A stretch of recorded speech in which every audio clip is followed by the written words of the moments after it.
O professor X sabia o que era viver em um mundo cheio de preconceito que odiava mutantes e por isso teve a ideia de abrir uma escola que ia treinar pessoas superdotadas que lutariam pelo bem, mostrando que a humanidade pode sim viver com aqueles que são diferentes. Então, dando uma olhada nas HQs antigas, eu pensei que sempre falamos muito sobre como essa galera é poderosa, mas teve uma época que só faziam o básico, porque eram muito novos e ainda não tinham total controle ou experiência com o dom. Por isso que resolvi lançar um vídeo aqui no canal sobre o antes e depois dos tão amados X-Men originais. No primeiro treinamento da equipe original que podemos encontrar bem no primeiro capítulo dos fabulosos X-Men de 1963, o professor disse para o Fera alcançar aquele fio, esticado em menos de 1,5 segundo.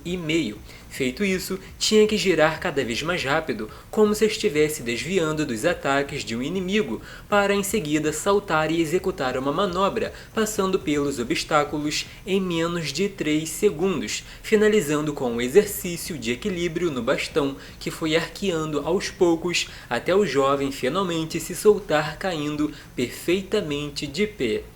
O Fera começou como um personagem calmo que ganhou fãs pela gentileza e bondade, mas com o tempo a situação ficou sinistra e a personalidade muito duvidosa. O que não dá para negar é que a genialidade do homem é uma coisa assustadora, e se usada para o bem ou para o mal, é capaz de mudar completamente o rumo da história. Tanto que já criou dispositivo para conter um fragmento da Fênix, já trabalhou para fazer um vírus capaz de acabar com uma espécie, sabe manipular o DNA para evoluir do modo que ele quiser. Com pouco tempo de estudo, descobre qualquer coisa que alguém tenha feito por meio da ciência, e se não for suficiente, ainda inventa máquina do tempo para mudar o passado, ou se comunicar com alguém, como fez com os X-Men originais, que ficaram um tempão no presente. Resumindo, é um dos maiores gênios das HQs.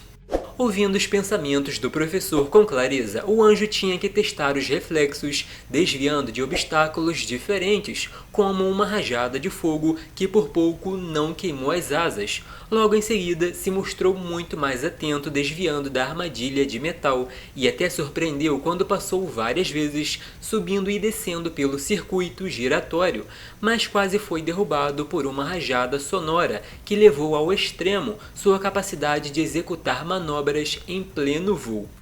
Quando perdeu suas asas, o anjo ficou muito mal e o Apocalipse se aproximou, dando a ele asas tecno-orgânicas, uma transformação que acabou corrompendo o herói, coisa que mudou com o tempo e ele voltou a ser aquele rapaz gentil do passado. Inclusive, lá para 2003 também começou a mostrar o fator de cura, mais potente, e até usar o próprio sangue para curar as pessoas. Já em 2012, ainda tinha a energia celestial que podia manipular para atacar no meio das lutas. E uma muito interessante foi durante os novíssimos X-Men, quando se juntou com sua versão do passado para derrotar centenas de inimigos que atacavam a Torre dos Vingadores, exibindo muita velocidade e habilidade em pleno ar, enquanto os outros heróis estavam a caminho.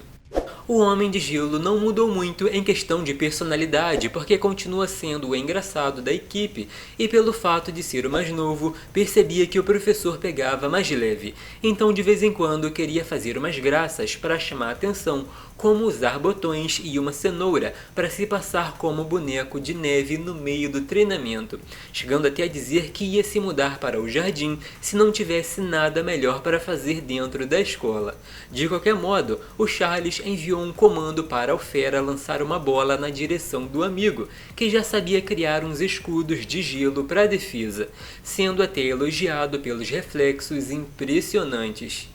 Vendo o que o Bob pode fazer hoje em dia, podemos dizer que teve uma das maiores evoluções, porque com o treinamento deixou de ficar com essa aparência de boneco de neve para algo muito mais refinado. Começou a controlar o seu tamanho, usar a umidade para regeneração, aprendeu a criar um exército de homens de gelo e muito mais. Mas se tratando dos extremos, o herói reforçou o que é ser um ômega quando lutou contra o Tyrus, usando uma pequena parte parte do poder do Inverno Negro. Naquele dia, o vilão queria dominar o universo e, para impedir que levasse esse plano até o fim, o herói congelou o tempo e o espaço ao redor, o que mais para frente foi confirmado como a própria realidade sendo congelada. O último do treinamento foi o Ciclope, que recebeu o comando de tirar os outros de ação, mas sem causar ferimentos graves, e por isso começou a ajustar as rajadas conforme a necessidade e dificuldade ou ameaça que cada um representava. Começando pelo Fera, que aparentemente não teve nem tempo de se defender, e com um impacto quase atravessou a parede. O outro foi o Homem de Gelo, que criou um cubo para se proteger e ainda ficou indignado porque o amigo aumentou a intensidade para atravessar, o que resultou no Anjo também entrando na luta. O líder da equipe sempre foi muito interessado em deixar os outros seguros, e uma das medidas era exatamente o treinamento, porque sabia que se soubessem lidar com os inimigos, as chances de sobrevivência seriam maiores. Por isso que o Scott queria ver todo mundo treinando com e sem os poderes, sendo que além disso também foi protagonista de momentos grandiosos, como quando os mutantes ficaram à beira da extinção e até quando parte dos humanos comuns ficaram contra ele após a corrupção da Fênix na saga dos Vingadores vs X-Men. Já se tratando das rajadas óticas, na sua solo de 2001, aproveitaram que o herói estava sozinho e começaram um ataque com a participação do Fanático. Foi aí que ele lançou uma rajada que tinha o poder suficiente para partir um pequeno planeta ao meio. Quando o treinamento do Ciclope estava no ápice, o professor usou a telepatia para avisar que tinha alguém chegando e era ninguém menos que a garota Marvel, o que deixou os meninos encantados, com exceção do Homem de Gelo, que não achava grande coisa. A primeira demonstração de poder da heroína foi usar a telecinese para mover a cadeira, que o Scott ia levar até ela, ainda afirmando que era um prazer usar o seu dom abertamente sem medo de ser descoberta, tanto que fez mais uma demonstração usando um livro, lembrando que só depois de um bom tempo que ela foi mostrar telepatia, com toda aquela história do Charles colocar as barreiras mentais, porque era muito poder para uma pessoa tão nova controlar.